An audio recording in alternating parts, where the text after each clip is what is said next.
following podcast is set for at least 1 hour. Introducing your hosts, from Fort Worth, Texas, at a total combined weight of 430 pounds, Kevin and Chris Newell. The Cross Promo Pro Wrestling Podcast.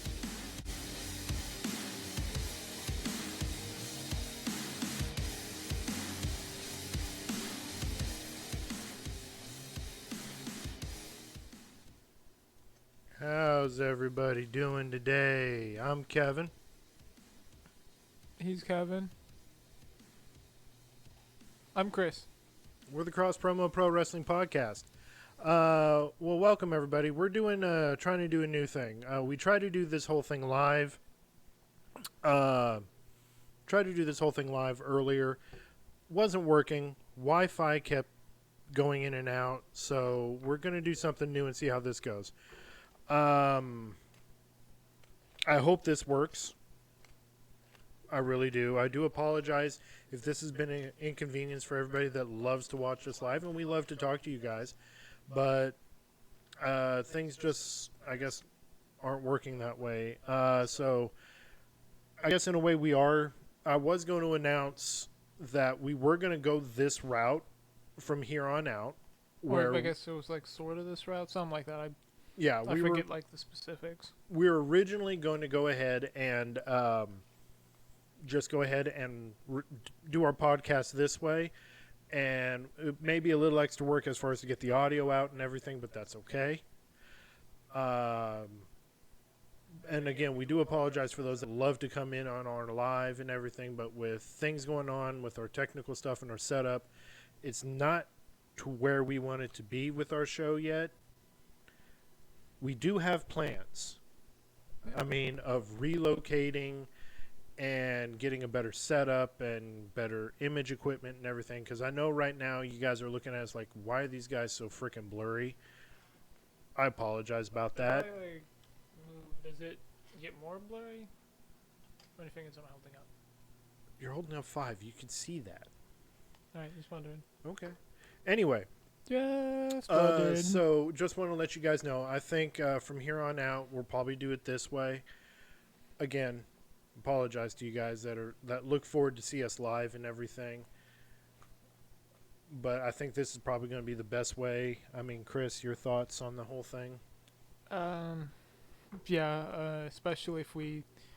Especially like for the time being, if we can't like figure out what's going on with the Wi-Fi, if it's more than just restarting it basically. Again, after this, we're gonna like try and like seriously troubleshoot what it could be with the Wi-Fi. And again, if it is just that, then that'll be great. All the better for next week's show and watching the shows, because again, like the dips in quality, I think Sling is frozen like once or twice, like black screen loading. I don't know if it's I think it's our provider, but yeah. I mean, again, we do apologize. We'll find other ways in order to get our content out to you guys. I mean, like I said, we're still working on stuff. We are working on our vlog for our weight loss, that program that we're trying to initiate, as well as reactions. And we're trying to get that going, to get not live reactions, but full reactions that we put on Patreon, and just, I guess, bits and pieces that you see out of reaction videos from people nowadays of movies that are reacting to movies. We'll be doing the same with wrestling. And, of course, we're going to react to entire AEW pay-per-view.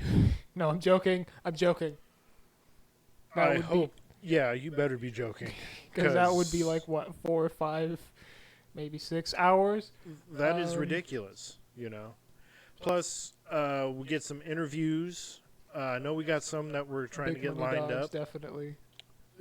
Big Money Dodge is one of them. We got a gentleman out in the UK after our video that when we were talking about Nebula Wrestling and Succubus, talking about her, which she's in Japan, by the way. I've been following her. She's currently in Japan. She put out a video. She's 3 days in on Japan, so she's getting around of the word of Nebula Wrestling, and also getting her product of her being a female wrestler out there. So applaud to you, Succubus. Good luck to you. And then also, I mean, we after the whole thing kind of blew up a little bit. I guess blew up over in UK because we're still getting likes on that video of us talking about Succubus and Nebula Wrestling. It's a thing. She's only been in the business, I think, 2 or 3 years now. She's got her own wrestling promotion. She's doing really good for just 3 years. And has her own wrestling school. And she's already touring the world. That's really good. Do what you love, and that's what I say, and it will pay you back tenfold. And that's what we're trying to do with our podcast here. We're trying to do what we love. And yeah, it may not be the most nice looking production or anything, but we're getting there. I mean, when we started, all we did was do audio recordings. Yeah. And then we now have progressed into video. And granted, we set the camera's focus on bricks, but yeah, for some, I think it's focusing on the bricks. I don't know. Maybe the green screen's too close.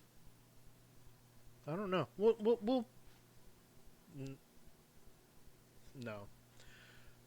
And by the way, yes, we're giving away the illusion here a little bit because of everything that's going on. This is green screen. Imagine if I just like walk under it, like over here, just lift it up. Yeah. All right, bye guys. I'm just gonna put that there. Yeah. No, but our initial plan is I don't want to spoil it. I really don't. I want you guys to be surprised and amazed. I mean, we're going to work on getting a better... Prepare to be amazed. Prepare to be amazed. Oh, you remember that movie? No. No, the I don't little remember. arms, and I don't know how well this plan was thought through. Any- and the dinosaur. that one. The Meet the Robinsons. Yeah. So there is a lot that we are working on. I know we haven't been very consistent with our shows and episodes, and for that I do apologize. Yeah. We are trying to give you guys the best that we can in product in our podcast in covering professional wrestling, which is something I'm very passionate about, and he may not be very passionate about it just yet, but he is getting there. I mean, we'll just strike up conversations, not only about life and him growing up and getting older and everything, but also professional wrestling. Why are you creepily staring I don't know. into these people's souls? Funny. Stop it. Get some help. Get some help. Michael Jordan said it best. Anyway, so with Get that some help, all get being a big back. So with that all being said, let's talk about some wrestling. Okay? Imagine if they started putting bacon on those. I said let's start talking about wrestling, not food.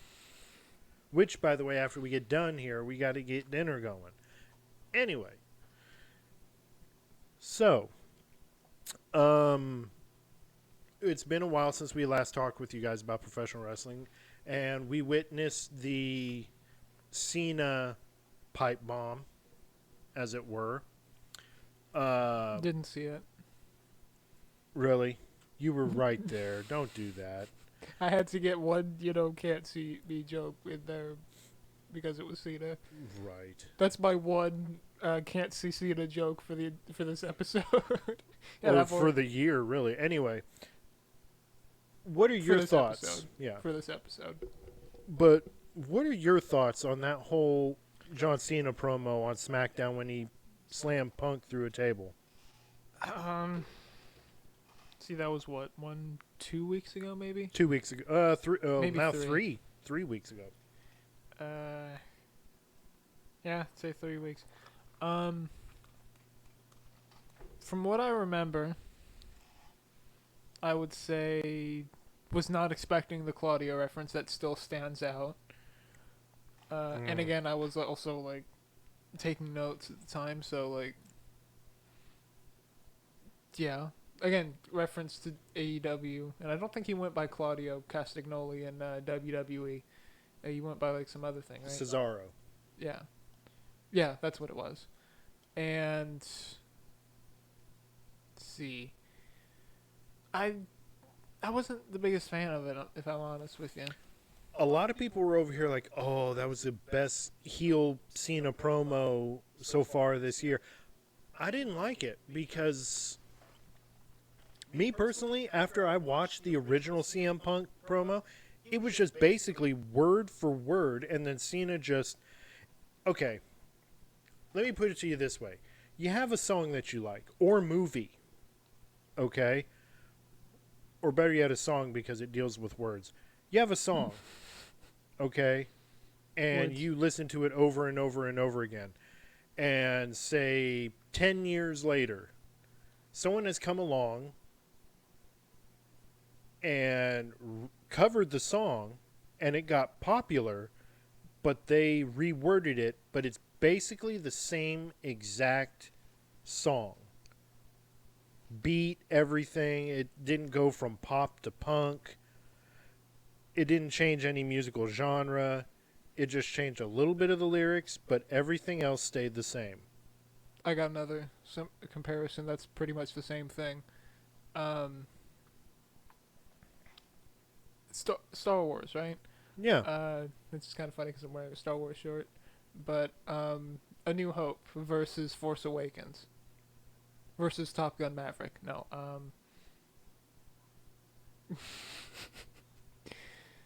A lot of people did give that comparison to Force Awakens, yes. But that's like, for the most part, it is kind of the same. that's movie. what it was with Cena. Yeah. And then he's over here taking credit for CM Punk's pipe bomb promo 10 some odd years ago, and I'm all like, are you kidding me? I think the better comparison there would be like The one that walked away, that stole the show, was Punk, because if you saw his documentary that he did with WWE in cooperation with WWE, he actually felt that exact way when he did that promo, because all they said was, you're yawning. yeah. All they said was, we're going to go ahead and give you a microphone and air out, and you're just going to go ahead and air your grievances. And he's like, are you sure? I will say that, again, the way you're describing it, it sounds like it was, like, again, it wasn't really, like, acting. But watching the Cena promo, or pipe bomb, or whatever we're going to call it, pipe bomb was a dud. I like that. And I don't know, it felt kind of fake. It did. Like, I'm going to be honest, it felt forced. It did. Whereas if you were to watch both Punk's and Cena's promos of the exact same thing, you could feel CM Punk's, because it genuinely was coming from how he really felt about the WWE as a business.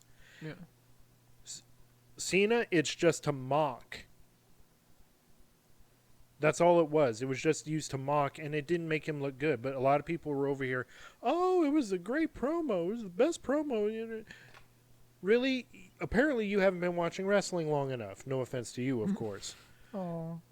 I said no offense. Yeah, I'm not offended. No, no, I wasn't offended. It's fine. But a week after that, I wonder my disgust went away. I wonder if that's like the same way they're looking at it, and but they're thinking that it's good, because it like kind of fed more into that whole storyline. It stirred the pot of them like swapping places. It stirred the pot, and they did, because the next week, Dr. Punkonomics. Punk Life was born with CM Punk's promo, and I love that one because it's like, okay, you want to steal my stuff, you want to mock me. Let's see how you deal with it. And Punk and Cena did not like it one bit, and it's like, don't dish out what you can't handle, or whatever the saying is. You know, If you can't stand it, get out of the kitchen. Can't stand the heat, get out of the kitchen. Yeah. That's, I mean, the overall look of Cena's face was, okay. I bet the first reaction he had was, did I really do that? Another funny thing. Did I do that 20 years ago? What the hell was wrong with me? Yeah. 20 years ago, I sound like a doofus. And the funny thing is, again, he kept the rhyming. And pretty much, he did all the look and, like, I guess, spirit, so-called, of the gimmick. Oh, yeah. But for the most part, I think it was original. Like, he didn't just rephrase a few things. No, he didn't. All he did was just wear the same clothes Cena did and rapped. Well, I guess rapped. But 20 years ago, when Cena started the Doctor of Thugonomics, that was his first heel run. Was the Doctor of Thugonomics, and he would come out and he would rap and diss his opponents, but he would edit himself, and he would do it before he says a cuss word. He just drops the mic. Okay. CM Punk comes out, wears this almost the same, dresses like Cena, and he doesn't rap, he rhymes. He's really mocking Cena and making a parody of it, like in a way of saying, do you see how stupid? Do you see yourself? Do you see yourself on how stupid you were? You want to make fun of me on something that I mean, CM Punk was passionate about what he did in that promo. And that's what got people to immediately be like, you know what? Punk is right about Cena. All he's doing is doing what he's told. And people are getting tired. And at that point, people were getting tired of seeing Cena on top. Because, and Roman went through this too. Roman Reigns went through this too. The writers would be shoving the top face, which was either Roman Reigns at that time, but at 20 years ago, roughly about 20 years ago, John Cena. He was always on top. He was, dare I say, the Hulk Hogan of that time. John Hogan. He was John Hogan. And he was constantly... He's John Hogan, brother. He was constantly getting pushed. Proof of that. And CM Punk saw this, and he was like, I've been in this company for so long, up to this point. I've come up with good ideas, and I've done everything I've been... He's pretty much like what Karrion Kross was explaining. I've done everything that I've been told, and I've... and yes, I beat to my own drum. You think it's going to take him leaving and coming back for, like, anything good to... For Karrion Kross? For him to, like, get benefits and move up and whatnot. For Karrion Kross? No. Because Karrion Kross... Not AEW. For WWE to give him the push that he needs. No. Karrion Kross has said, in an interview, everyone says the grass is greener on the other side. Water the grass. Cut the grass. Take care of the grass. Don't just leave a yard. Don't leave the grass dying. That's what Karrion Kross is doing. He's not going to run away from WWE. He's just going to be in their face constantly by, look, I got T-shirt sales that are going up. Book sales are going up. That documentary has got more views on YouTube than any other thing. My promo after WrestleMania has gotten a lot more views than anything else. So I don't know how more clear I can make it to you guys that are the writers or the people that are trying to push these wrestlers or whatever. I'm ready. And if you don't think I'm ready, then I'm just going to be constantly irritating you. I'm going to be the thorn in your side. I'm going to be that splinter you can't get out. I had one of those once. Not nice. Not fun. Yeah. Not fun splinters. They're not fun. But that's what Carrion is trying to do. He's like, I'm just going to be in your face constantly until you actually hear me and understand me. And I say do it. CM Punk did it with his promo 10 years ago. And then he left. And then he made an even bigger statement by leaving, but then coming back. And you know when he came back? At the same time, John Cena couldn't stand not being on top. What is it? Brandon B. Oh. One of our followers. We've been talking with people since we tried the live, and the live just crashed on us. So, anyway, as I was saying, made me lose my train of thought. Oh, Something about Punk. yeah. See, yeah, when he returned, John Cena, they had this. So Punk left with the title. So we're going to have this new. They just basically remade the spinner belt, and they were having a tournament for it. And it was Rey Mysterio that won the belt on Monday Night Raw on that tournament that same night. But then was told, you're going to have a one-on-one match with John Cena tonight, and you're defending that title. The very same night he won it, John Cena wins the title. Wow, they couldn't even let him go one day. That, and I know a lot of people are all like, well, they needed Cena and Punk face Punk again. But the casualty? Hang on. I thought Punk already left, though. Yeah, hang on. Let me explain, because I know you didn't see this, and you might get a reaction out of it. I don't know, but Cena wins the belt from Mysterio. When I saw this, I'm like, you are kidding me. You're the casualty, the innocent person in this. As again, the collateral damage, Rey Mysterio. Another thing, like, as a result of bad writing. Like, again, why give someone a belt if you're just going to take it away that same show? Or Exactly. or have them win something. There was no... It's like giving someone a title at Mania only for them to lose it at Backlash. Yeah. Or some other minor pay-per-view. Yeah. Or a show. Yeah. Like, again, at least a pay-per-view, but I think it was...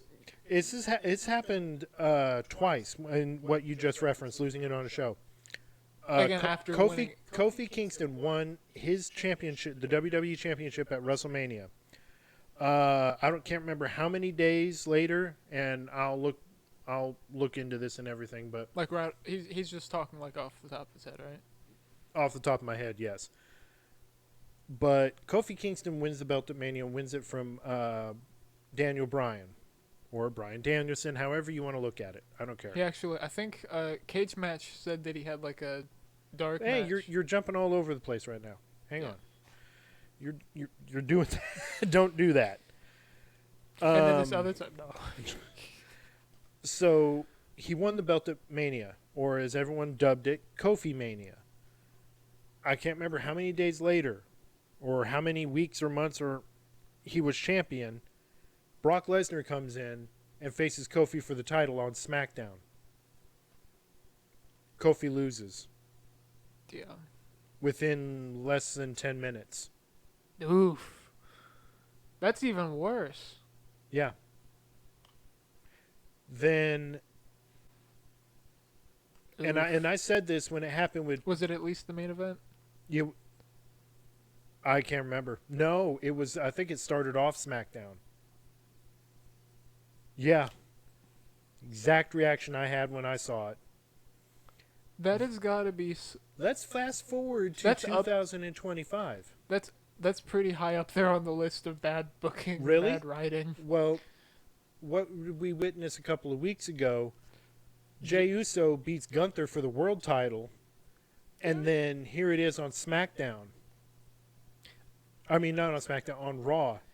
Jay loses the title at the main event of Raw. With that one, I don't know. Like, at least it was the main event, but again, like, you're gonna give it to him at Mania. He's gonna, again, for a match they set up however many months before Mania that could have happened. And you're gonna change all your plans because again, basically just some guy returns. No disrespect to Goldberg, but because again, like, he did do professional wrestling for all this time. He is a professional wrestler, but it'd be like giving The Rock a title now, like an actual title, or it's like any storyline with The Rock these past few months. Like, Yeah. and I'm a fan of The Rock. Like, you know, Yeah, I understand. it's I understand, just- but the moment Jay lost that match, I told myself he just got Kofi'd. yeah. All because of a storyline. Because they want Gunther versus Goldberg, and to put a little incentive in it, let's put the world title on Gunther and possibly have Goldberg take it away from him at Saturday Night Main Event. And don't have him drop the belt at SummerSlam. Or build the story. Like, I mean, Saturday Night Main Event is next week, this match, Goldberg and Gunther. How come they can't build on this to get it to SummerSlam? Yeah. Another thing is, I get that nobody really cared about the match without the title, but see, what did I say? But you could have, with any real effort, gotten this to work without the title. You could have, yes. But instead they are like, it's almost like they're just throwing it in there to throw it in there. But now you've got this storyline of Gunther versus Goldberg for the main title. And you know what's going to happen is Seth. He's going to cash in probably. And then you've got Bronson and you've got Braun. And if you got Braun, you got Spear versus Spear. That could have been cool too, but like, again, even then, set up there, you know? Yeah, but I feel like Bronson, or not Bronson, but Braun versus Goldberg might have been better. Well, and you can understand, you can hear the promos of going, you know, hey, Braun, I wrestled your dad. He's nothing compared to, you're nothing compared to him.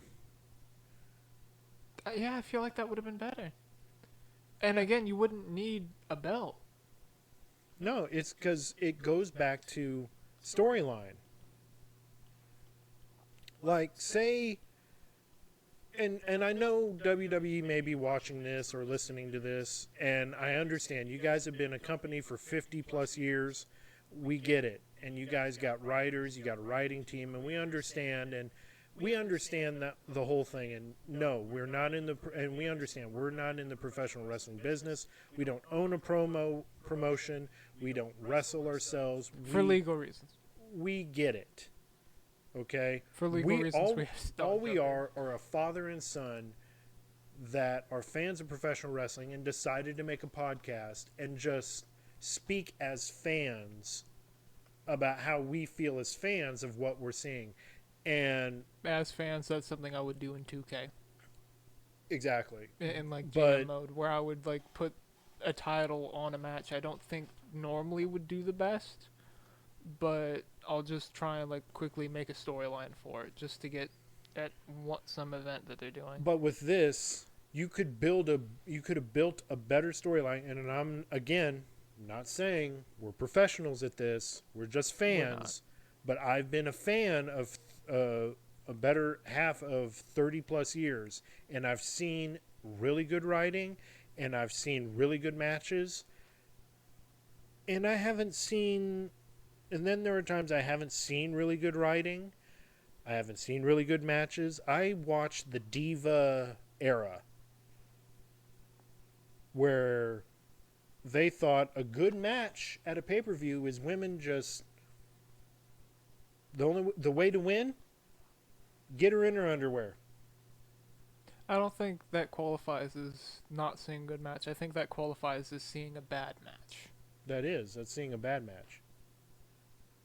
Yeah. Seeing good matches, Brock Lesnar, Kurt Angle at WrestleMania 19. That was a good match. You got two collegiate athletes wrestling. Yeah. You look at AEW right now, it is nothing but if WCW and ECW had a baby and it became AEW.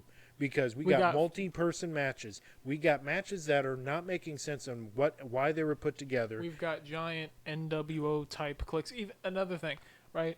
Like quick side tangent because of that. WCW had the NWO, right? Which, when it started, great faction, great idea, because people took it as WWE invading WCW, because Hogan was a WWE guy. Scott Hall at that time was Razor Ramon, and Kevin Nash was Diesel. But if you remember, Scott Hall and Kevin Nash started in WCW and then progressed into WWE. But that's when they became a household name, when they went to WWE. Scott Hall wrestled in AWA and wrestled in NWA and WCW for a little bit of time, and then moved to WWE. Scott Hall started in NWA, wrestled in Mid-South, if I remember correctly, and then progressed into WWE. Or WCW, then WWE. They tried two gimmicks on Kevin Nash. One, he was this wizard, and they called him Oz. And he hated the gimmick. I don't blame him. He hated the gimmick. I don't blame him. Then they made him into a gambler from Vegas. Vinny Vegas was his name. He would wrestle in. He would look like Tony D'Angelo when Tony D'Angelo started. He wore the. Suspenders. Yeah, he would wear the suspenders and like this almost tuxedo that you would. Did he have to do like some weird fake accent? No, but he would. Vinny Vegas. I guess he would throw in like this Italian accent or whatever. He sounds like a character off of like Lego City Undercover or something. He does. But then they go to WWE, and they're not getting as much money as they would get with WWE. And then here comes Eric Bischoff going, Scott Hall, Kevin Nash, I'd like you guys to join WCW, and I will pay you this amount. It's more than what you're getting with WWE. There were times, and I think Kevin Nash said it, all he wanted was, and it's almost the same thing with Bret Hart, I just want you to match or match what they're offering or more, or a little bit or more, and I'll stay. That's all I'm asking. Match them. Yeah, but with Bret Hart, he said, even if you lower my salary or whatever, that would be fine too. But then he also was talking about, he also went on to say the whole thing with Bret Hart, and that's a different subject altogether. But we're kind of really going off the wayside on this. Going back to this whole thing with the Goldberg storyline, we kind of went off on a lot of tangents here right now, so let's get things back on track. Then we'll talk about AEW recreating the NWO. Yeah. Yeah. So, yeah. WWE is still doing good. I still am liking what WWE is doing, because you have at the helm, essentially, you have Paul Levesque, Triple H, a man who has been in the business for many years. He has seen the good side. He's seen the bad side. He knows what it takes to run a show and how a show should run and how to tell a story. And he's doing the best he can right now with the people that he has. Now, I'm not saying whenever I'm talking about, these promos, like John Cena's promo was terrible, but CM Punk's the week after was great. It's not the factor of not just writing and how you promote the match. We also admit that there might be some form of bias. We're not sure where yet, but Okay. I'm not sure. But I will it's definitely also say that at least me, I lean towards WWE. I know. Kind of not super big with AEW and some of the others, but when I started watching AEW, I was interested in it. Like, okay, I've got WWE and AEW. And then AEW, it was more like, okay, what's going on? You guys were off to a good start here. no, not so much. Now you guys are just WCW. you'll have a few good matches here and there. And you'll name a match, and I'm looking forward, like, oh, I've got to see this. Like, CM Punk versus MJF. Yes, I will watch that. Because you got MJF, who is good on the mic, and some people would defer with this opinion, but he's also good in the ring. He stays committed to his character, to his gimmick. I love that. Even when he's doing signings and meet and greets, he is still MJF. MJF versus Karrion Kross or Killer Kross. I would love to see that too, because the promos, I'm telling you, and wrestling has done this for years, since the times of, the olden days. the times of the carnival, because back then, when professional wrestling started to come about, it was done at carnivals. Ye really olden days. Listen. The way that they would go about it was you have this wrestler who would talk down to people, and people would really believe it and want to get in the ring and really take this guy on. And then it started to develop into, okay, here's another wrestler that's standing up for these people and will take on this bad guy. And you want to stick around and see if this bad guy gets what he deserves, a good butt kicking. And people more and more, and then you tell people, yeah, gotta keep it PG. Of course, got to keep it PG. Then that person will go, and it's by word of mouth. Hey, you got to come down to the carnival. They've got this thing, wrestling, and it's great. And then more and more people started to come. That's how it was. I mean, and it's how it still is today. It's by word of mouth. But now you've got social media and YouTube, people seeing videos like, okay, that was interesting what I just saw, what that guy did to that guy, or, There's even sometimes I'll randomly come across clips.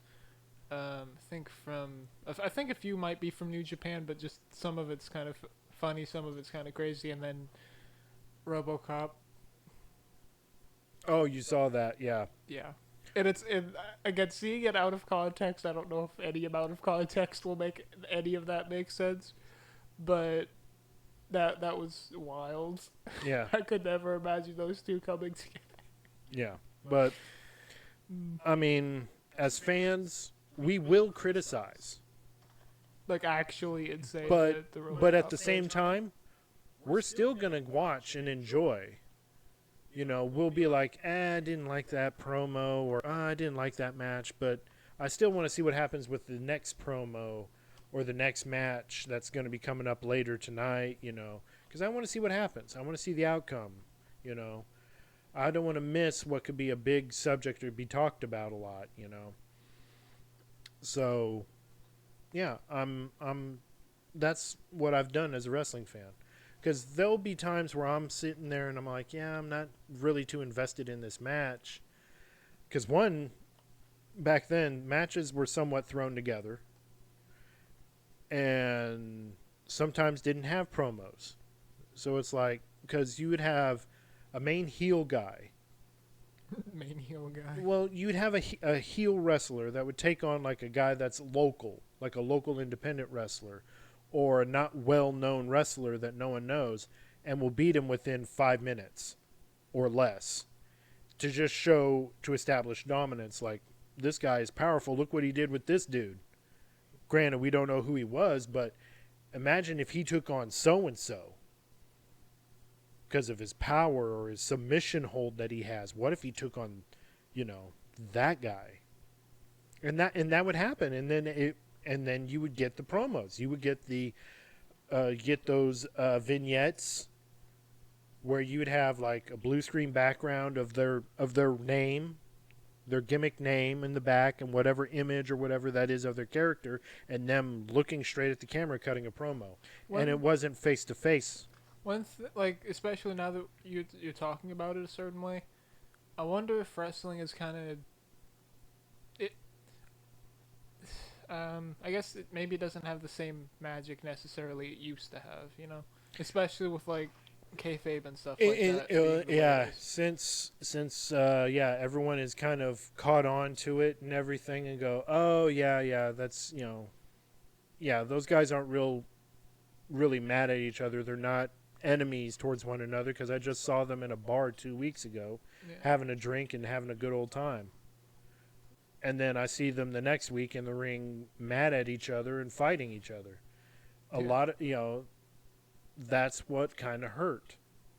But then you got people on the internet wrestling, and going off and spoiling a lot of things, and then giving their opinions, and WCW. That's also hurting professional wrestling too. Imagine if we see a sequel to that. And I take Triple H's words to heart on, don't criticize, just watch and enjoy. And I do.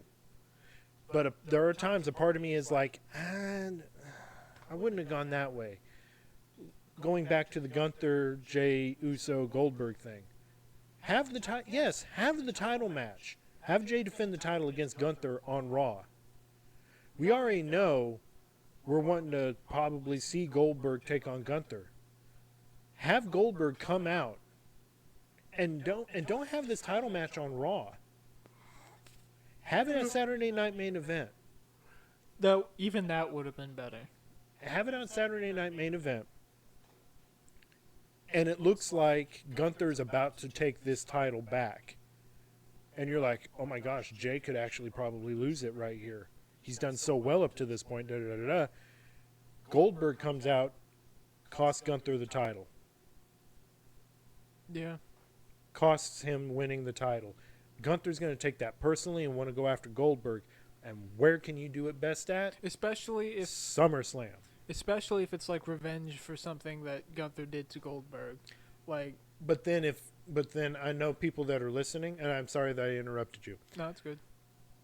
This scenario has happened before. Goldberg did that to Brock Lesnar back in 2004, 2003. So I think it was at a Royal Rumble. Brock Lesnar did something to Goldberg.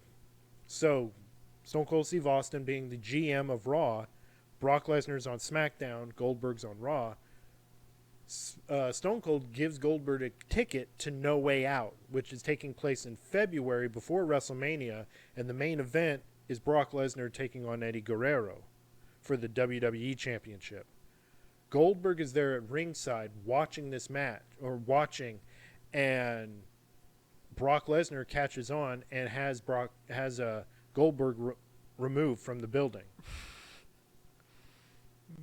Goldberg sneaks back in, spears Brock from out of nowhere, and then Brock is about to win, and then Eddie ends up winning. Brock Lesnar starts blaming Goldberg. So from February all the way up to WrestleMania 20, you're building a story leading up to WrestleMania 20 of Brock versus Goldberg, which everybody was wanting to see. Match turned out to be crap. And the reason, and what they thought would be a good idea to spice it up, is throw Stone Cold in there as a special guest referee. Because what was going on behind the scenes that no one knew. Do they have like issues making Goldberg work or something? Yeah. Because they had problems with him in WCW with him working. That would explain why they needed to slap a title on there to try and sell the match. Definitely. But what had happened during that time, during that match, Goldberg was leaving WWE. And going, no, he wasn't doing anything else. He was just going to leave WWE. Brock Lesnar was going to leave WWE. Both And were leaving? Both were leaving. Wow, nobody cared about this match then. But, no, if you watch this match, and I'll probably show it to you, this match was boring. Because I watched it during a time where... Legitimately nobody cared about that match. No, everybody started booing because what they would do, they would get into the... They would lock up, and they would have like this tug of war and push each other off. This lasted for like 3 minutes of them just pushing each other and test of strength stuff. And people were getting bored, like, this isn't wrestling. What is this? And they were booing and everything. And, you know, Stone Cold's over here like, this is great. This is going to tarnish, you know, my look. And at the end of the match, you know, Goldberg won. At the end of the match, Brock Lesnar got up, flipped Stone Cold Steve Austin off, flipped the audience off, left, and then Stone Cold grabbed Brock. Stone Cold stunned him, gave everybody what they wanted, then shared a drink with Goldberg, and Stone Cold stole Goldberg. Everyone in the arena exploded. That was the biggest pop, the only pop of that during that match. It was Stone Cold taking both of them out. Yes, Stone Cold saved that match. It saved pretty much his image in a way. But that will probably be something that you react to. It's on the list. It made the list. It just made the list. It did. But again, back to Gunther versus Goldberg. I would have done it that way, but then I know in the back of my head, I'm like, yeah, but it's repeating Brock versus Goldberg back in 04. Or 03, 04. And it's like, but then again, you're over here like, why is Goldberg getting back in the ring? I thought he retired. That was actually legitimately my reaction. Like, what is he doing? Yeah. There's now... And again, didn't he have a retirement match? No. This is apparently his last hurrah. This is his retirement match against Gunther. I'm still convinced there's a Goldberg retirement match out there. Where he himself retired, not where he accidentally or on purpose retired somebody else. I don't know. Like, I don't know. Maybe he's going to try to live vicariously through his son, who's going through football in college right now. And I just saw a post. His son has now got a matching tattoo. The same tattoo that Goldberg has on his arm. His son has got it on his arm, too. So it's like, okay. just do that instead. Like, don't... Again, like, no disrespect to the guy or anything, but... Of course. He doesn't need to be getting back in the ring. I don't know. A lot of people are interested to see, but I remember the last time he was in the ring, it wasn't that good of a match. And I think it was against The Undertaker. And it wasn't that good of a match. I could be wrong on that, but his last match, everyone was like... Actually, I think it was Undertaker because there were some errors made during that match that could have injured Undertaker permanently, if I remember right. But Oof, they do again, what? The second person he's injured? At least? yeah, because he gave Bret Hart a concussion. I think that one Ended his career. Yeah. But, again, I know I come on this show a lot and just complain, but I'm a wrestling fan, and I know wrestling fans out there I have probably... a tendency of getting him on a soapbox. You do. You build the soapbox. You're like, are you ready for the show, Dad? And he's right there building the soapbox. Like, I got something for you. I gotta build a new one every time. So now at SummerSlam, we've got... It's specifically themed for whatever he's gonna go ranting about. Next week it'll be AEW themed.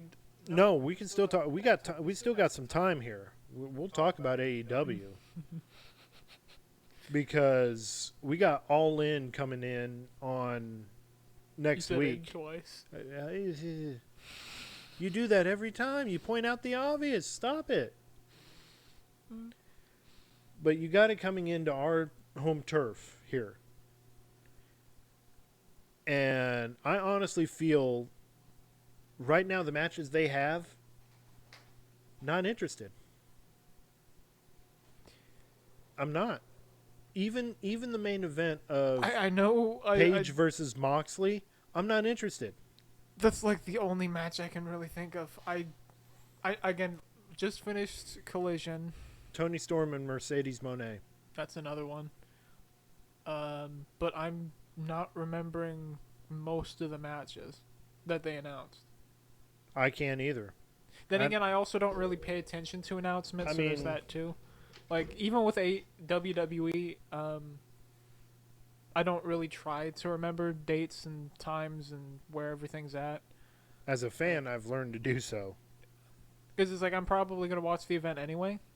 So, especially if there's another storyline that like with when I was really big in the Bloodline storyline, we ended up watching most of those pay-per-views anyway, so I didn't really have to worry about keeping track of anything. Didn't really have to think about it too much either, actually. Okay. So here's what they got so far on the match card for All In. We're going to give our guesses of who's going to win, too. You know what? We might as well. All right. You've got, for the TNT Championship, you got Adam Cole taking on Kyle Fletcher. I can tell you right now, there is not one promo that has stood out for me to want to buy a ticket to just see that match. They almost made it a triple threat. I just remembered that. Yeah, and they're going to do that with the WWE Women's Intercontinental title. They need to stop. Okay, I understand sometimes there are conflicts. That's the one on Raw, right? Yeah, the one on Raw. I can understand there are sometimes conflicts where there are multiple people involving one title belt.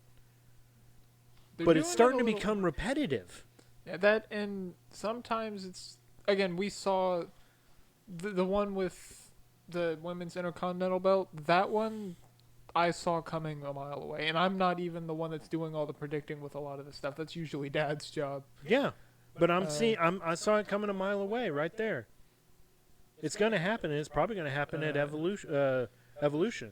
They'll make the announcement probably this Monday. Yeah. Because Evolution will be this week, too. As far as the Cole-Fletcher match, that one, I think Fletcher's going to win. I don't care. I'll be honest. And I'm an Adam Cole fan. I like Adam Cole. But I really don't care about this match. Because, again, in order to build a great match card, you got to do awesome promos. Another thing, and again, this is, I guess, technically criticism, so I guess take it either way. But AEW they seem more focused on like quantity of matches at their pay-per-view instead of quality. Yeah, and you've said that before. Yeah. Again, I know I used to talk about how AEW was more like match content than storyline content. Yeah. But the point of the storyline is to get you to want to watch the match. Right. In the first place. Right. And here they're trying to do too much all at once, so you end up with these long pay-per-views that a lot of matches you're not really there, you're not interested in even slightly. Right. So, yeah, that's an issue there. Yeah. And I think Cornette might say the same thing. I've only listened to bits and pieces. We've quoted Cornette so many times, but he doesn't like AEW either. I've only listened to like bits and pieces. And he's went on and said, they're indie wrestlers doing indie things, like a lot of aerial stuff. They're like he was going over. I remember he was going over Double or Nothing. He was reviewing flippy move. He was reviewing the that whole pay-per-view, and then of course criticizing Dave Meltzer on his ratings. He gave Meltzer gave the Mercedes Moné Jamie Hayter match 4 stars. Out of what? Out of 5. I didn't see that one. Yeah. Well, Anyway, he was saying that's what Jim Cornette would be saying is that they're indie guys doing indie stuff like with Ricochet and Mark Briscoe in their ambulance match. Yeah. He said it's a lot. wrestling match that had only 2 minutes in the ring. Everything else they were outside the ring or in the crowd. It was That and like how extreme it is. yeah. Like all extreme wrestling. Hey, there's another one. Might as well call it that way. Yeah, because and again, All extreme championship wrestling. You see what I did there? I see what you did there. Yeah. And that kind of ties back into the next thing, which is it seems to be like some weird ego power trip thing for the Bucks. It is. Especially because now that one of their best buds, Cody Rhodes, has left the company and went to the competitor and is now like their main guy, basically the face of the company. They're over here struggling. Like, well, not just that, but again, like all these WCW, AEW comparisons we make, the Elite and I think it was NWO. yeah. Well, not just that, but they literally teamed up with Don Callis' family. Yeah, like a week or two ago. they did. So, and it clicked immediately too, which is weird. That now, and again, that's why I think Cole's gonna lose the title here, because of the sheer amount of numbers there. I don't think he can compete with that. Yeah. So, moving on to the next one. AEW Tag Team Championship match decided in a 3-way tag match. You got the team of course, the Hurt Syndicate, which that's the only storyline I've been enjoying, is the Hurt Syndicate. the only one. The only dominating tag team. The only tag team in AEW, really, if you think about it. The only one I can remember. They're taking on, I believe, what looks to be AJ Fox? AR Fox. AR Fox, I think. And then like Jet Speed, Mike Bailey, and Kevin Knight, if I remember right. Kevin Knight, okay, thank you. Kevin Knight and Mike, yeah. Yeah, they're teaming up, and they call their team Jet Speed.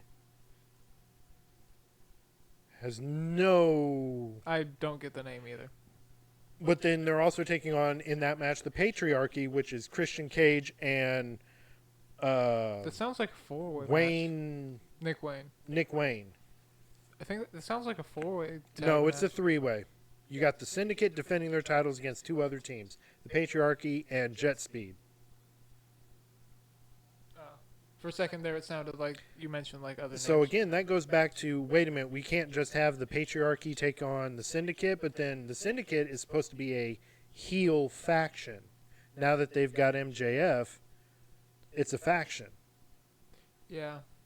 So why are they facing another heel? Why are they facing another heel? They can just take on Jet Speed, but Granted, I know that Jet Speed isn't that much of a tag team. Yeah. Granted, another thing like with triple threats is you'll off, and I've noticed this too, where you'll end up with like 2 faces or 2 heels facing each other. Yeah. So I guess that's why I'm not saying anything there, but at the same time, it's like, you know. Yeah. I say Hurt Syndicate's going to win this. Same thing here. And MJF just needs to get his title. Then, in a battle for EVP, The EVP title. you've got Swerve It's a Strickland belt now. teaming up with Will Ospreay, which I've seen them in a tag team competition. They're good. They work well together. Have them take on the Syndicate. Yeah. That would be a tag match I would like to watch. But they're going up against the Young Bucks. Young Bucks, of course, have to be in the middle of everything. They had to be in the Anarchy in the Arena match. You know something else? Go Like ahead. now that you're talking about that, and again like NWO comparisons. So officially they have this alliance with Don Callis family. They teamed up a while back with Blackpool Combat Club, but Yeah, that's not what they Death go by Riders- anymore. Death Riders. They're regular show gimmicks now. Yeah. If I remember what episode that is, I'll show it to you. But it was some weird. It was the Death Punchies episode. Oh, I think I've seen clips of that one. Yeah. Anyway, It was continue. crazy stuff. Continue. But like, to be honest with you, it's kind of hard to just say that they're not already like this giant faction together. You know, Yeah. like this absolutely massive faction, like NWO type faction. Yeah. And that was the problem that NWO had. They started getting more and more people in their faction. Until it was like half the roster or some crap like that. Exactly. Exactly. And again, including the supposed to be management guys or whatever, owner, president, whatever. Yeah. So Honestly, I don't care for this match. I'm not picking one because I don't care. Now, I know they've been doing promos for it, but it's like, I think why? there's definitely going to be like cheating or something there. Again, the whole numbers thing I mentioned. Of course. So I'm going to say Bucks are going to retain their EVP title belt or just EVP title. Well, It's they're not the bad. Young Bucks. They could get someone else from New Japan because it's starting to look like half of the roster is starting to build up of people that are from New Japan. Again, minus the ex-WWE people, you take them out of the equation, all indie people. Thinking that blood and guts are the way to, That's the name of a match. and too, that's the which name is of a even match. Crazier. But they think doing that will sell tickets. No. You're not living up to the last acronym in your company. Wrestling. Yeah. It means holds. It means clotheslines. It means diving off of a top rope to deliver an elbow drop. It means means all leg the- drops. it- Means submission holds. It's like we wrestle, but we're not like other wrestlers.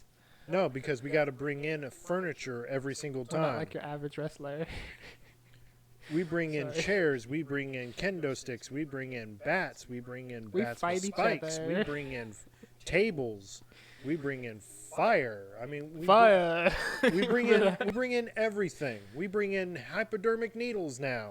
I'm actually honestly waiting for for somebody to have a kitchen sink, like a literal Oh, kitchen sink you know shell, what? whatever, Yeah. thrown at them. I wouldn't be surprised. And until they do that, they're not living up to any of their titles or whatever. So No. when they do that, I guess be okay with it. But in the meantime, they're just over here. They're gonna settle for over here spike bats, like stuck into people's backs or whatever, I don't know. I'm not. or Yeah. needles in the mouth, Next up, they got the or stapled tongues. women's casino gauntlet match for a guaranteed world title shot. Where's Vinny Vegas when you need him? Well, Sorry, I had to make that joke once with the casino thing. Now that what? All in Texas, and they do it in the same font as the Texas Rangers. Look at the logo. The font is in Texas Yeah. Rangers. What how about come that I- says gambling Yeah. or casino? What? Yeah, that should be for double or nothing, because double or nothing is a term. All in is also used as a term for gambling, but when it originated, when Cody Rhodes and the Young Bucks and Kenny Omega put it together, it didn't mean gambling. It meant everybody that can participate in this are all in on this pay-per-view. That was people from WWE like Rey Mysterio, NWA, which was at the time NWA champion Nick Aldis, Cody Rhodes from Ring of Honor.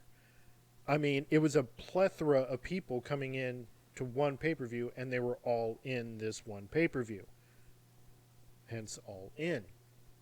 Plus, Young Bucks and Cody Rhodes and them would say, we put everything in this pay-per-view. We put as much money as we could and everything, because they produced it themselves. I Now, I it's... don't know. I feel like there's still like a gambling type connotation there or whatever. Yeah. But still, like, I don't know. But back to this. When We don't know who is in this gauntlet match. Yeah. To say, oh, I'm going to pick this person or this person. It's like a Royal Rumble. If they were gonna do a casino gauntlet at All In, they should have saved that for Vegas. Yeah. But because again, you don't really think gambling when you think Texas. You think more like cowboys and stuff. But what they did do for the men's casino gauntlet match, they named the person to get the number 1 spot is Mark Briscoe. MJF gets the number 2 spot. We're gonna. And Mystico is involved too, and you know the history between MJF and Mystico. Yeah. So, Something. again, and then I'm going to go back to the women's division in a minute. 6-belt Monet. You got Okada and Omega facing off Again. again. Don't get me wrong. Their New Japan matches, they're hour-long classics, We still got to get around to watching those. which that's what they are. They're classics. And it wasn't an Iron Man match. It was an hour-long match, and these guys really put it out there. But Was it a wrestling match? it was wrestling. Kenny Omega would do a few aerials, but they would do wrestling. Yeah. I don't know if that's going to happen in this match. Oh, what I meant to say was it wrestling or AEW wrestling? No, it was wrestling. But it was a match. You know, it was good. But this match coming up for the AEW Unified Championship, which is the Continental Champion and the Intercontinental Champion, they're merging it into My favorite country, unified. yeah. Although I Winner- can't tell you where they're it's at on a- the map. It's a winner takes all match. So the winner is going to come away with both Continental and International.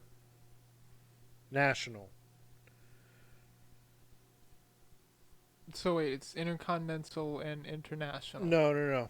It's Or- Continental and International. I know. Doesn't make sense.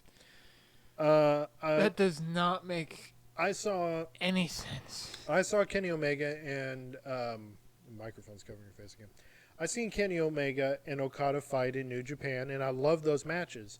Now you've got Okada, who's been injured constantly and is getting older. He's getting up there in age. He's not as young as he once was when he took on Kenny Omega. Kenny Omega, who had diverticulitis and had surgery to repair it. He's now back in the ring. They're not. They're- They're not the same wrestlers they were however many years ago. Exactly. Almost, I wouldn't say 10, but you're looking at probably 6, 7, 8 years ago. Before AEW was. It was definitely before AEW. So before time they're- began. they're- was they're- the cube. dear God. So yes, I'm not too sure we're going to get the same kind of match this time round, because now you got AEW involved. So that means you've got the Don Callis family, you've got the Young Bucks and their people and everything, and who knows, you may get the Death Riders involved too. Yeah. Next up, you got I'm For gonna say Tony wins this one. AEW Women's World Championship. Toni Storm defending her title against Mercedes Moné. TBS champion Mercedes Moné. And she's got like 5 other belts that I don't care about, especially the TBS one.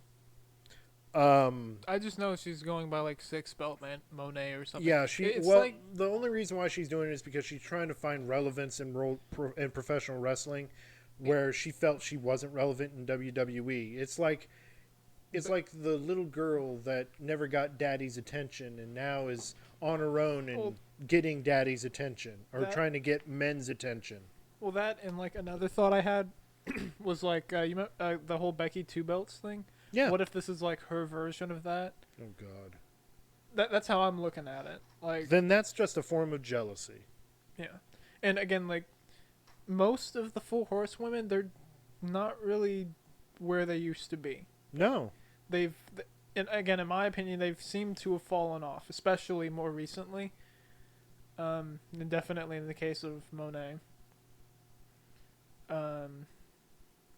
Like even like with relevance. I think we've talked about that before on the show too, like once or twice. Every now and then, yeah. That match, I don't know. These are two former WWE women's wrestlers, so I don't know. Because Toni Storm did wrestle for WWE at one point. Then, of course, your main event, AEW World Championship champion Jon Moxley taking on Hangman Adam Page, the winner of the Owen Hart Cup tournament, in a Texas death match. Oh, yeah, I forgot to mention that. It's a Texas death match now. So, yes, if it's Jon Moxley, it's going to be some kind of ridiculous, stupid stipulation that it needs to be a hardcore match. And then you throw in Hangman Adam Page, who has dipped his toe into the hardcore pool and came out with sticking a hypodermic needle and syringe into Swerve's mouth. I feel like there's better Texas themed matches they could have gone with. Like what? See, there was one where they were like tied together or something like that. They could have done something like that. Honestly, I think it would have Texas-y type name on it. Honestly, I think they could have done this without a Texas death match. Oh, definitely they could have done that without a death match. But it's Moxley, so I don't know if he could have. No. No, if you look at before Moxley came to WWE and he was as in the independents as Jon Moxley, he was doing hardcore stuff to begin with. He was doing stuff with the thumbtacks, stuff with light bulbs, with glass, with all this other stuff, and then he comes to WWE and he's being told, you need to tone it down. We kind of shied away from the hardcore stuff. McFoley isn't here anymore. We're going into a PG era. So you are into that stuff, we get it. Your character could be an insane guy. The lunatic, in a way, of wanting and loving to fight and not caring about what happens and da-da-da-da-da. And thus became Dean Ambrose of The Shield. And then The Shield breaks up and he taps into his kind of side where he's crazy and he'll stop at nothing to win a match and everything like that, which is fine. Everyone was loving it. And then all of a sudden he turns heel against Seth Rollins and he's over here criticizing towns, how much they're diseased and how much they stink and all this. And all of a sudden he becomes this big germaphobe, according to the story. And he didn't agree with that. He's like, I don't like that storyline. I disagreed with the writers, da-da-da-da-da. And he just left WWE. Because he knew what his character was. This insane guy who doesn't care about who gets hurt and where, all cares of a sudden, about germs. Yeah. That doesn't make sense. Then he comes to AEW, where it's like, I can do anything. I can go back to my roots, and he did, and now it's happening again, and it's like there's so much of one thing you can have so many times until it starts to get repetitive and boring. Moderation is something he needs. And from what I've seen with AEW, it's the same thing. They also need moderation. AEW, it's the same thing. Every now and then you'll have a few good wrestling matches. Okay? Don't get me wrong. You'll have good wrestling matches. But the majority of it is multi-person matches where you've got 8-man tag. You've got a 6-man tag. At one point we had a 10-man tag. 12-man tag.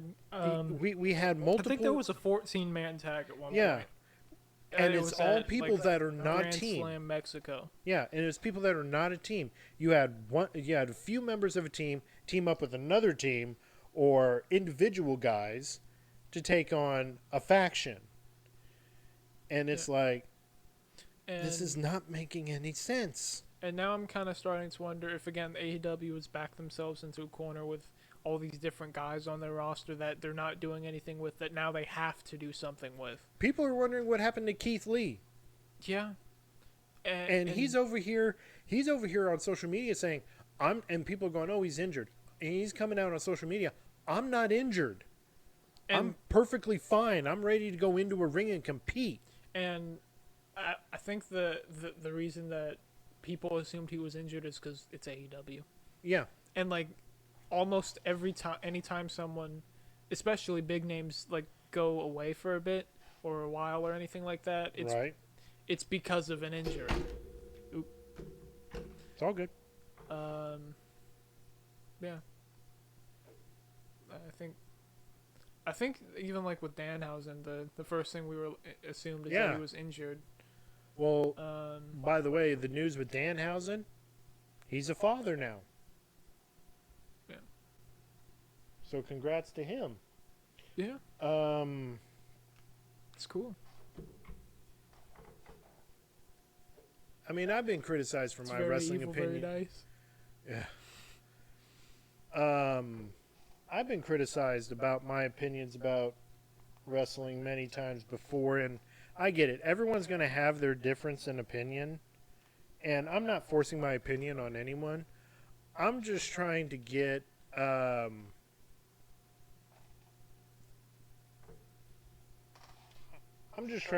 opinion out there, to get people to just start thinking, like, you know what? Let me look into this and see if he's right about it, or if they agree with me or not, you know?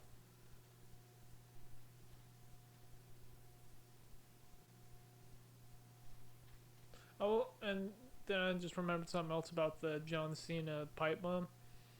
A little bit after, I think it was on Collision. We had this whole together, now then together thing, or now then forever. That's what it was. I forget who said it, but immediately we jumped to, like, oh, that's WWE. But at the same time, that's only something you would. Oh, I know where you're going with this. Go ahead. That's only really something you'd notice if you watch WWE, though, you know? Right. But Claudio Castagnoli, that's a name. And if someone, and typically a thing with names is that you'll look into it if you don't know them. Like, it's like what WCW used to do with the whole, like, who's winning what thing. And eventually that backfired because it was a match people were interested, or a name people were interested in. Yeah. And that backfired. So I know what you were trying to go with this. So WWE doesn't shove their company's catchphrase in people's faces or shove it down their throats. They only do it once, and that's the beginning of every broadcast. And it's easy to miss. And to be honest, I didn't even really know it was like a slogan type thing. I thought it was just like some cool thing they had for. That's their slogan. Then, now, forever, together. Meanwhile, AEW, and I didn't think about this. We're the best wrestle, and and they repeat them. It's not just one person saying it one per episode. It's like a multitude of people are saying it in one episode. They make sure to include it at least once in one promo, in at least one show. Yeah, and I'm sorry, we're the best wrestle. Where the big boys play. Where the big Same boys thing. play. It's the same in a way, And but again, like, but let's break this down. We're the best wrestle. If they were the best, take for example, the former WWE people. If they were the best, because Edge, Adam Copeland, whatever the hell you want to call him, he's coping all right. he was the best in WWE. Now Where the best wrestle is in WWE, in my opinion. Because in WWE, they go with the old school method. Granted, yes, their terminology in referencing things is a bit out of whack. Instead of wrestler, it's superstar. Instead of belt, it's title or championship. I don't know why they don't want to call it belt for some reason. Like it, I don't understand it either, but someone can explain it to us. They'll explain it to us in the chat or email it to us or whatever. Granted, I don't understand the preference of championship over belt. I can understand title over belt. Because in a way, it's a title.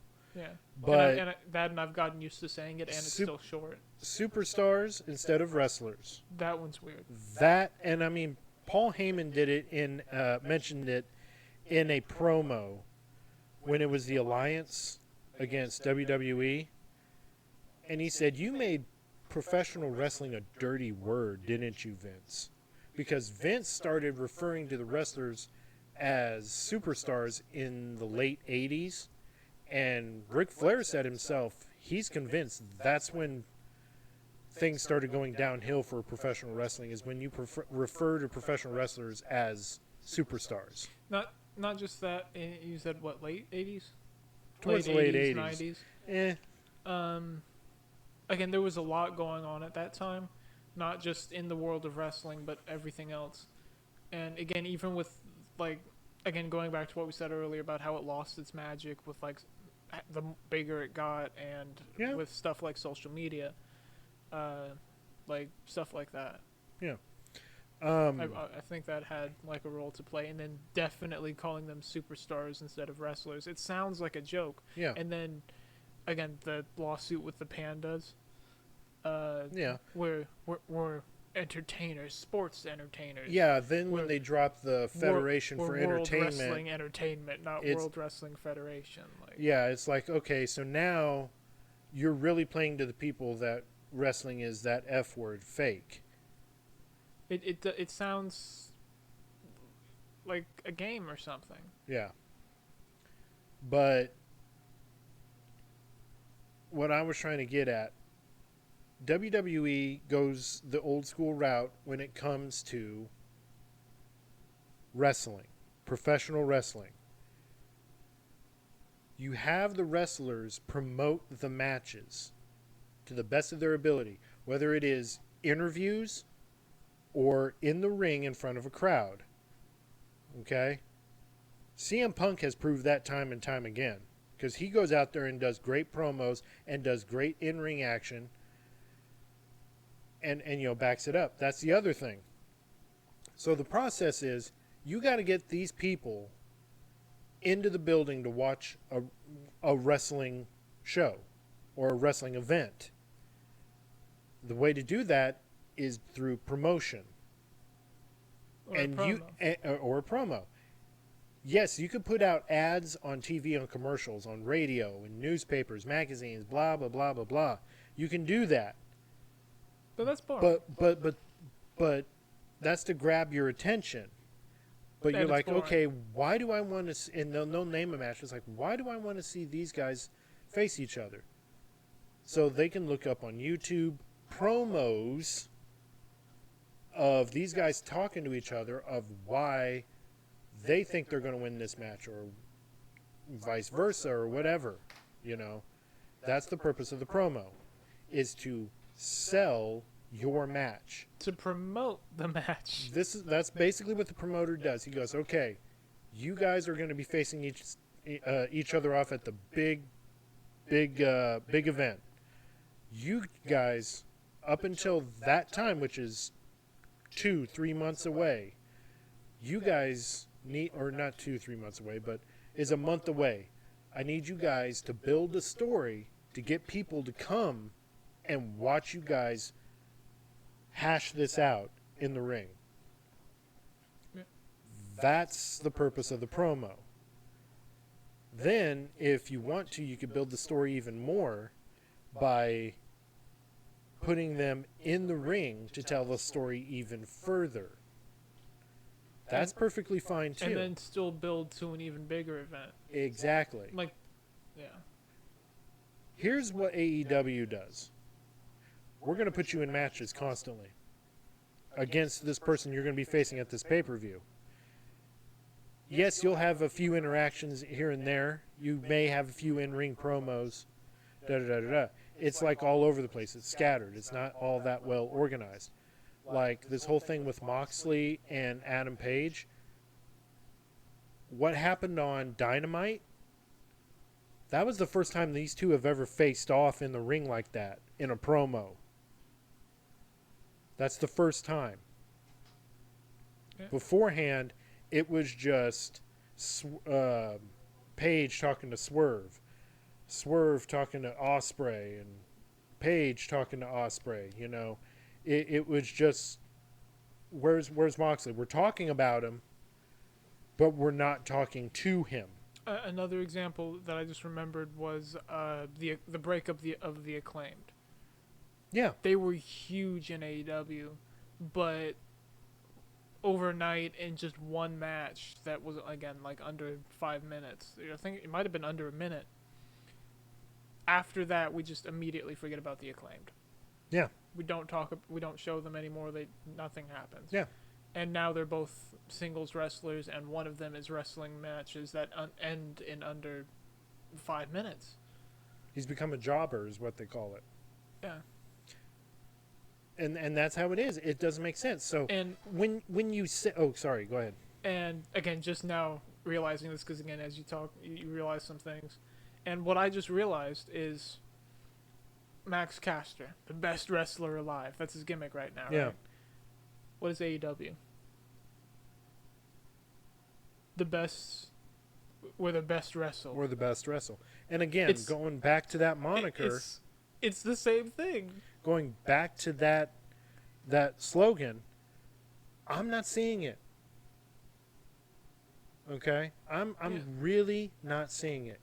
The best wrestle I'm seeing in WWE, because wrestling is not just the physical act itself to me. Wrestling to me is promoting your wrestling, not just in the ring, but outside the ring too. You go and you make a list of great guys that have promoted their matches, great speakers, and followed it up in the ring.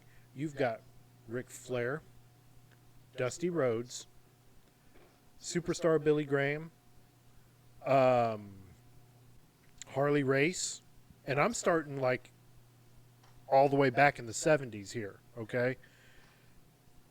You got that guy. You got Buddy Rogers. You've got Gorgeous George. That was back in the 50s, 50s and 60s. I'm reaching far back. And you go jump up to the 80s with Ric Flair and Dusty Rhodes. Iron Sheik. Iron Sheik. I think Razor Ramon. Hang on. I'm still going through the 80s because there were still some good. Jake the Snake Roberts. Yeah. Great on the microphone. Very dangerous in the ring, but very good in the ring. Snake. Exactly. Of course, in your face promo in a way, and that was Hulk Hogan. Macho Man Randy Savage. Very good. And again, backed it up in the ring. There was one match, I'm going to not spend too long, stole the show. And it wasn't even the main event. WrestleMania 3, yeah. Him and Steamboat. It's him and Steamboat. And that had great promotion. They would do their confrontation here and there, you know. Yeah.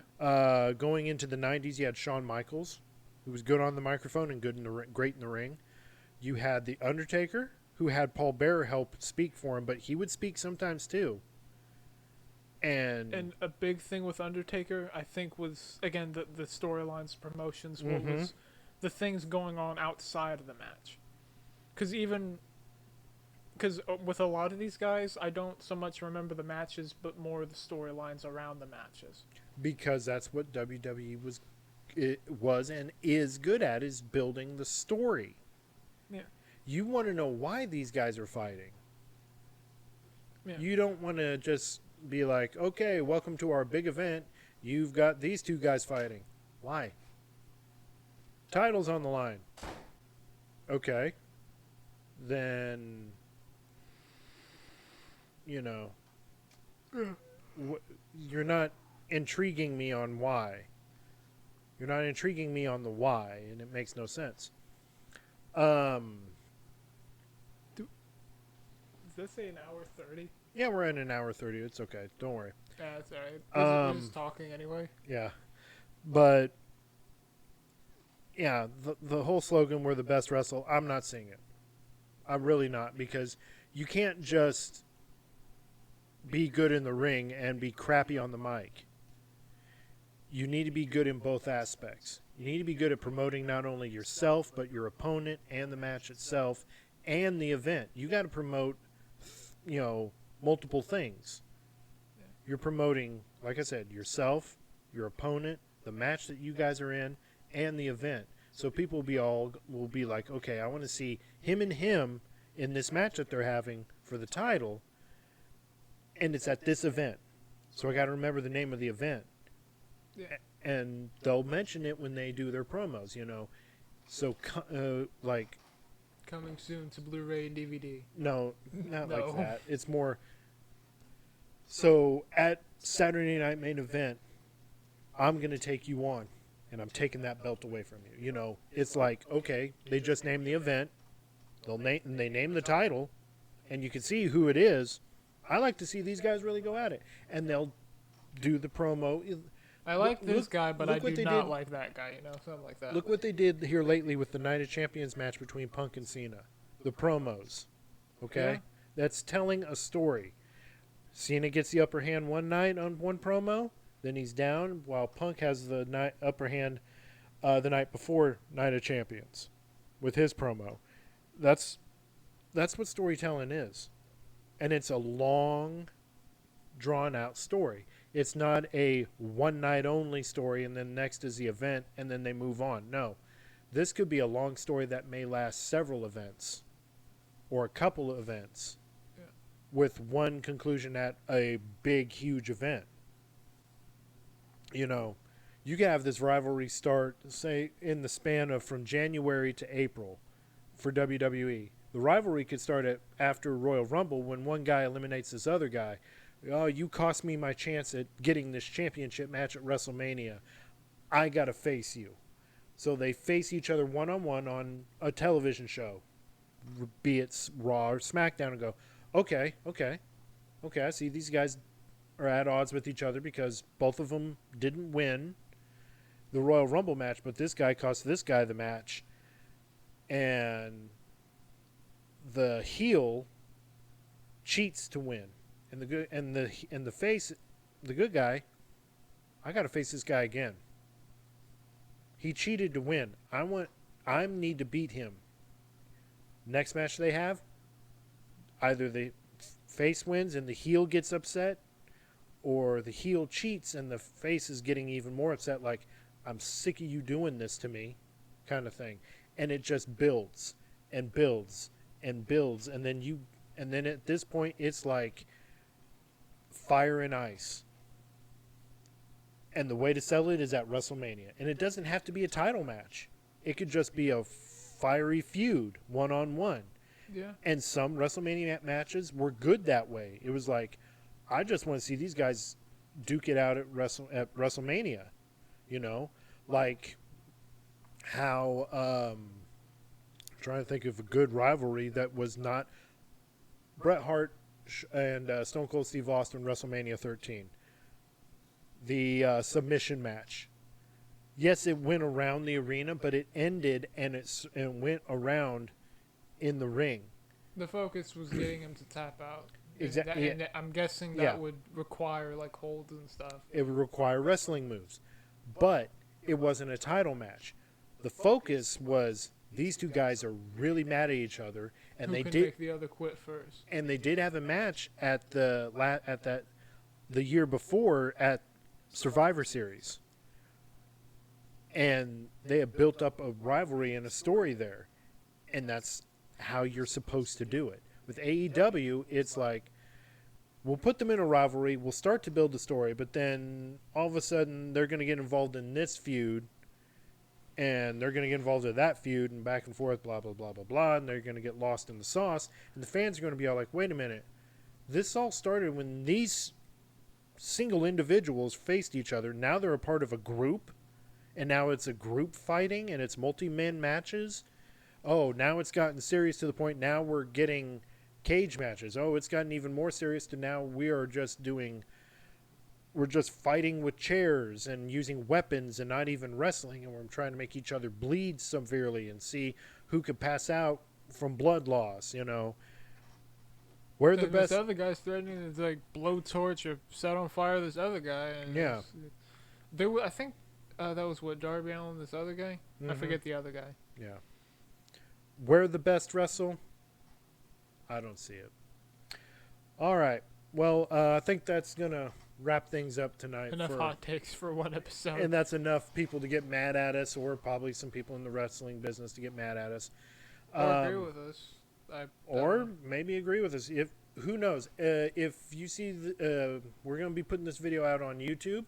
Put it in the comments below. Follow, subscribe, hit that notification bell. Also, see us on our social media sites. I think I've still got it here. Yes, right here. You can find us on all of our social media sites. In the description below is links to all those sites. Even I just added Patreon. Look for, you can sign up with us and everything, and look forward for us to be putting on, and we'll let you guys know, full, from bell to bell, reactions of matches. Not events, just matches. And if you want to see us react to any match, we're building up a list right now. Put it in the comments down below, or in this video. Or you can send it in the Discord or the email. Yes, and also, if you want to be a part of the show a little bit more and get more involved with the show a little bit, sending us memes. We'll put memes out on the show, and everything like that. We'll even put it on our social media sites and stuff. You know, with all this stuff about like AEW having technical difficulties, or us having technical difficulties, I'm waiting for AEW to have technical difficulties again, because I got around to like making something. Because you remember that screen you had, right? Yeah. There was something I found that like fit that pretty well. I'll just use that next time they have issues. Okay. Yeah, Also, I still find it funny. So. Yeah. Also, in the description below of this video is our store, our online store. Check us out. Cross Promo Podcast shop.fourthwall.com. You guys check that out. We got some shirts. We'll probably come up with some more shirt ideas. I thought we had another one. We had a shirt idea. I can't say, and we'll put it out there, and I'll design it and everything, and it'll be great. You guys will love it. But check us out there. Pick up some merch. And then, of course, we'd love to hear from you guys. Of course, imagine if we got a steel chair. That would be hilarious, but no. I would start doing episodes sitting in that. That'd be hilarious. And then you'd autograph it.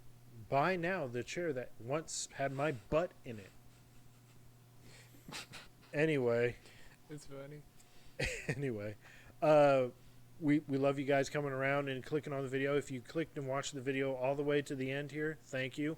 If you like what you see, again, hit the like button. Hit the subscribe button.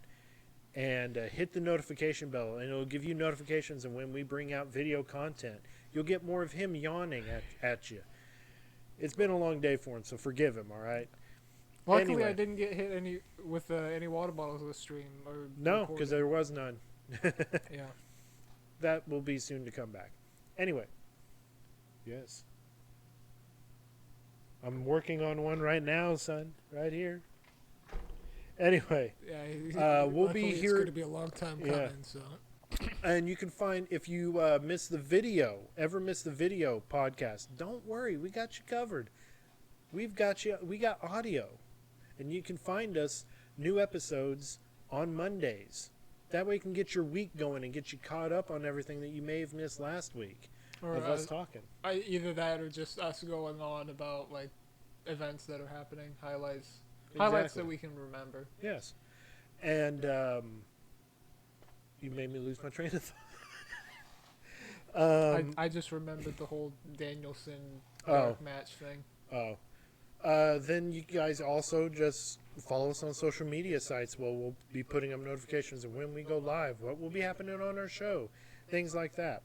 So, from us here at the Cross Promo Pro Wrestling Podcast, I'm Kevin, I'm Chris. and We gone. Hey, we got the timing right that time. Yeah, I'm surprised. Yeah. Not super rusty on that, so that's good. No, that's good. Yeah, hitting you with those water bottles have really improved your timing. No, it hasn't. Yes, it has. No, it hasn't. I feel like I could prove it again right now. no. I'm gonna get away a little bit. I'm gonna go under the green screen.